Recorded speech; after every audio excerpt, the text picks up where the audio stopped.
अपने देवर की खुशहाली में खुश होके 11 को पुरस्कार दिए हैं और उस सावन को नमस्कार करती हूँ। बाकी कहती है भाई कौन? Hello hello hello hello hello hello, ये आ गई लड़कवा का जैतापुर वाले आजी, जैतापुर के लड़कों का जी, ये 11 रुपया पुरस्कार दिया हमारा पार्टी। धन्यवाद। आपका क्या ख्याल है मेम साहब? कोई अच्छा सोच सुनाइए। अरे पर्दा के भीतर देख, अरे हरवा बहाई देवे हे मालिकिनी जुग जुग, अरे जिया तोरो ललना हे मालिकिनी।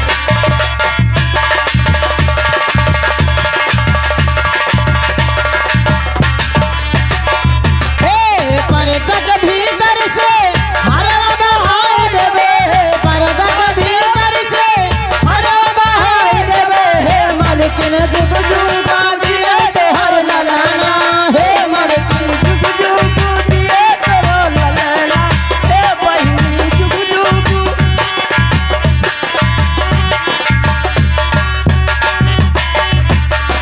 हे मालिकिनी जुग जुग, जिया तोरो ललना हे मालिकिनी।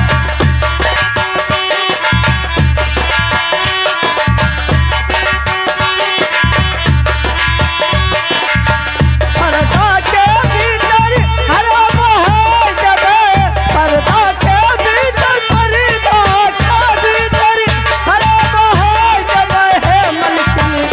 हेलो हेलो, हरवा भाई दे चाहे जोन भाई दियो।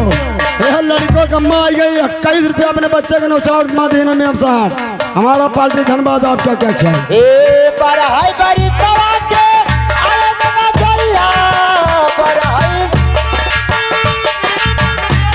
हाँ बरहे बरिसवा के आए मन दैया, बरहे बरिसवा के।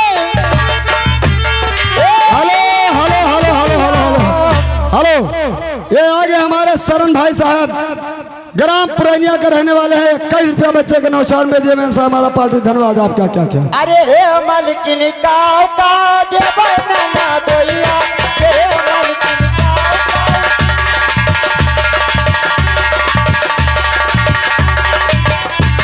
ओलाइए हे मालिकिन गाँव गाँव देबू ना दोइया के, हे मालिकिन काऊ का देबो ना दोइया, हे मालिकिनी काऊ का देबो ना दोइया। हे मालिकिनी काव का देव ना दोइया, हे मालिकिनी काव का।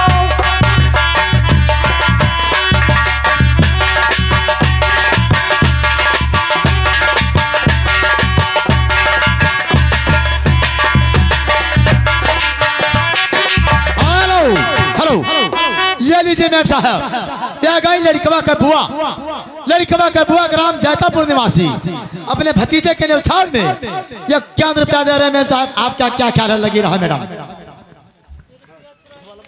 Hello hello hello hello hello, क्या बोले? हेलो, ये लड़कवा के मामी आ गई परसा, ये परसा के लड़कवा के मामी 51 रुपया बच्चे के नौछावर में। बड़की मामी दी ने 51 रुपया हमारा पार्टी। धन्यवाद। मझिलका मामी, बड़की मामी मझिलकी मामी दोनों जने मिलकर 50 रुपया देने पर भतीजे के नौछावर में हमारा पार्टी। धन्यवाद। आपका क्या ख्याल? अरे भूवर भूवर बार रे होरिया